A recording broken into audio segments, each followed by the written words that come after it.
Sean Kirkpatrick testified in Congress today before a panel governed by Senator Kirsten Gillibrand, and it was a very intriguing encounter. It was a very intriguing briefing that he gave in a question and answer session. Let's get into it. This is Jack with Cosmic Road. I talk about UFOs and the paranormal. Please hit like, please subscribe, share on social media, and comment below and let me know what you think. Now, I did an hour-long or more live stream following the hearing, so if you haven't had a chance to check that out, this is for you. Not everybody has an hour plus to find out my thoughts on this and my takeaway. My big takeaway on this is that Sean Kirkpatrick is a big fat liar, which is something we already knew. And what we didn't know, what we may have suspected based on the comments by Tim Burchett, where he says that certain members of Congress had been compromised on the UFO issue. I had been really hoping that Kirsten Gillibrand would emerge as a hero or a heroine in today's hearing. She did not. She emphatically did not. Building up to this, she had sounded very tough and like she was a pro-disclosure advocate and like she was really going to get to the bottom of this and that she was going to really grill Sean and ask him some tough questions. But when the crunch came, she did not ask him any tough questions. She asked him questions about filters on sensors and the numbers of cases. She did not ask him anything about the witnesses that have come forward, the whistleblowers that have come forward, people like Robert Salas, who we know has testified to Arrow behind closed doors, talking about a very famous incident where a UFO shut off part of a nuclear facility, a nuclear weapon silo. So, and that's just one of the numerous whistleblowers that have come forward. We also know that they have information about crash retrievals. Indeed, James Fox has said that with the right credentials, anybody can get access to the labs where they are reverse engineering UFO technology. And he said that in a connection with Congress in their their new interest in UFOs. So Congress, or at least Arrow, should have access to all of that, according to what James Fox is saying. Kirsten Gillibrand did not ask Sean Kirkpatrick about that, or anything else that was interesting or would have pushed the conversation forward. She asked him questions that seemed designed not to push the conversation forward. The only answer I have for that, the only thing that makes any sense about that, is that very sadly, Tim Burchett was correct in that she is compromised. He did not name her specifically, but there are only a few Congress people that are openly talking about this stuff. And he says that people on both sides that were open about this were actually compromised, seemingly labeling Marco Rubio as well as Kirsten Gillibrand as compromised. That seemed to be who he was targeting with that. People on both sides of the aisle. It wasn't a political thing. It was just pointing out that, hey, these guys can't really be trusted. They're not really trying to push this forward. And very sadly, that seems to be the case. The only other congressperson that was there was Senator Ernst, who I don't really know anything about. I've never really seen her before or know her stance on UFOs at all. My only takeaway from her was that she laughed at Sean Kirkpatrick's joke about turning UAP into SEP. That is someone else's problem. He made that comment at least 3 times during the briefing, saying that the whole point of Arrow is to turn anomalous objects into someone else's problem. And he even went further than that, saying that the whole point of Arrow is for Arrow not to exist. Now, he's not saying this out of ignorance. Gary Nolan says that Sean Kirkpatrick knows more about UFOs than anybody. That's basically a direct quote from Gary Nolan. So, and he has been in the game for a long time. He is very clued in. So when he comes out and says the things that he did today, like none of the cases that Arrow has it has looked at, that none of them are anomalous. None of them can be classified as anomalous objects. When he says that, that's a lie. He's not speaking out of ignorance. He's not saying, oh, well, we don't have enough information about that. No, that is a bald-faced lie.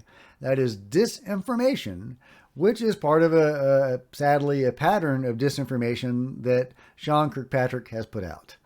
And he has gone above and beyond putting out disinformation.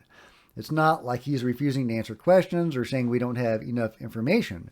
He's saying things we know to be true are untrue. We have objects just at a very superficial level, like the Nimitz incident, for example, where we have objects going from upper Earth atmosphere to sea level in less than a couple of seconds. We have many of those incidents where we have objects that are supersonic, that are breaking the speed of sound, that are not producing a sonic boom.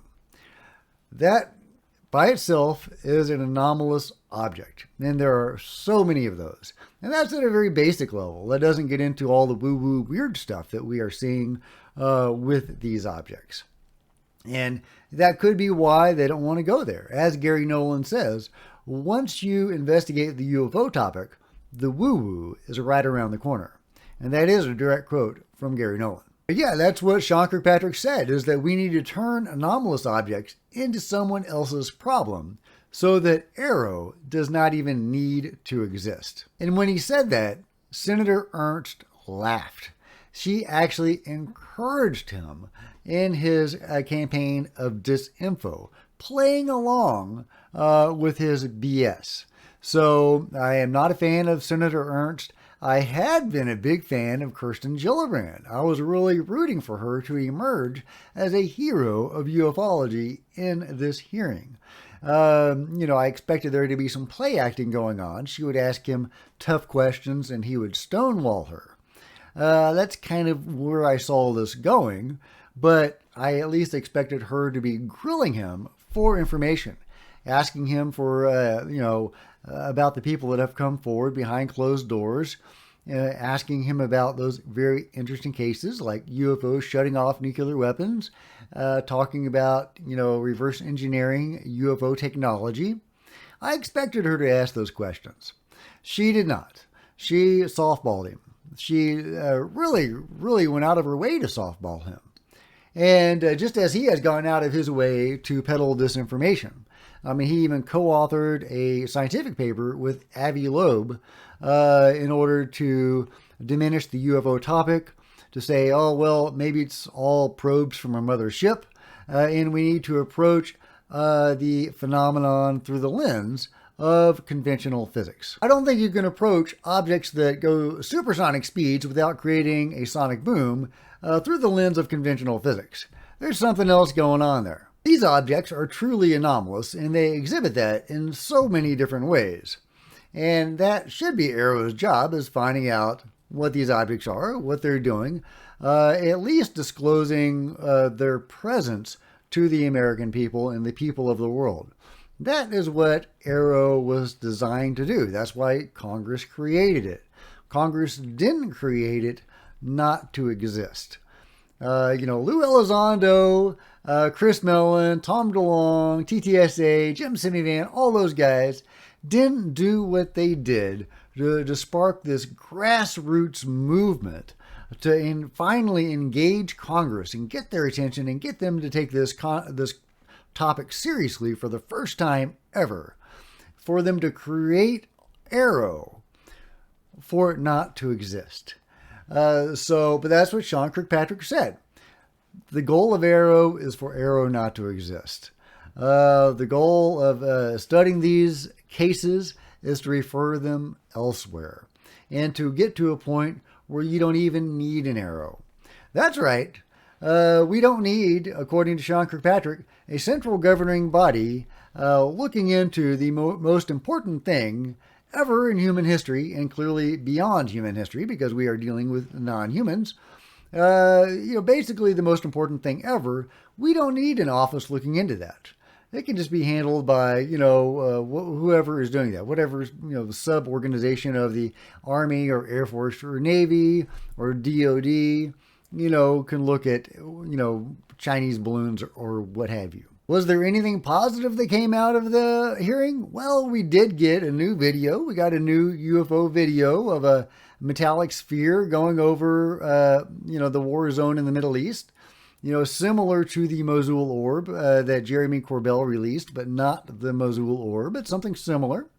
Of course, side by side with this, Sean Kirkpatrick showed a video of an object that had been explained, and he made a point of saying, this is what we're dealing with, this kind of video, as if to characterize all of their UAP, UFO videos and information as things that could be explained. So that was the whole point of the briefing, is saying these things could be explained, and his goal was to refer them elsewhere to make them someone else's problem. He said that at least 3 times, and at one of those times, he got Senator Ernst to laugh. That's who's leading the hearing, people that laugh at that joke. That's not good. That's not good. People that embolden disinformation should not be leading this hearing. Likewise, people that don't ask Sean Kirkpatrick tough questions should not be leading this hearing. And I am profoundly disappointed and saddened by Kirsten Gillibrand. So those were my main takeaways. Sean Kirkpatrick doing his thing, lying his butt off, even going further than I thought he would, saying that none of the cases in Arrow's purview are anomalous. None of them. Not the Nimitz, nothing. So that was one takeaway. Sean Kirkpatrick doing his thing, lying. The other main takeaway is that Kirsten Gillibrand is compromised. And that's a strong statement, and I am very sad to say it, because I was really hoping that she would emerge as a hero or heroine of ufology today. Today would be her big moment to stand up and say, here I am, and I am going to get to the bottom of this, and I am an advocate for the American people and for their understanding of the reality in which they live. But she did not do that. She played along. She is compromised, I suppose, by the control group, or by wittingly or unwittingly. Same with Sean Kirkpatrick. He is clearly a pawn, or even more than a pawn, a knight of the control group. Again, whether wittingly or unwittingly. I suspect that it's probably wittingly on Sean's case, because he is so zealous about what he's doing, going out of his way to co-write papers with Avi Loeb, going out of his way to say that nothing is anomalous. He could have just stonewalled. He could have just said, hey, we don't have enough information, and I can't make that call. He didn't say that. He said none of them are anomalous, which is clearly untrue. So, and he went out of his way to fudge the numbers on the UAP report, to say that there were no health effects, there were no collisions. We know from George Knapp now that there are actually collisions in Russia as well with UFOs. So these collisions with UFOs are worldwide, which is, interesting. You would expect these things to drive better, but apparently there's just so many of them that occasionally they do collide with stuff. And it is an omnipresent phenomenon. The phenomenon is everywhere. It is baked into our reality. That is why it is so important to get to the bottom of it, to understand it, to have a relationship with it, a positive relationship with it. Because, again, it is baked into the reality in which we live. We need to understand that and to interact with it in a positive way. not pretend it does not exist, which is what Sean Kirkpatrick is doing, and very sadly, Kirsten Gillibrand and Senator Ernst are playing along. So I will be very curious to see what Lou Elizondo and others say in response to this disastrous hearing. It went far worse than I was expecting. I mean, I was expecting Sean Kirkpatrick to stonewall, but I wasn't expecting Kirsten Gillibrand to give him softball questions. So, did you see the hearing? What did you think? Let me know in the comments below. If you've enjoyed this video or gotten something out of it, please give it a big thumbs up. I would really appreciate it. Smash the subscribe button and the bell to be notified of future videos. You don't want to miss a thing. Join me on social media. There's Facebook and Twitter links below. I would love to see you guys there. And yeah, check out some of my other videos. Until next time, this is Jack with Cosmic Roads signing out.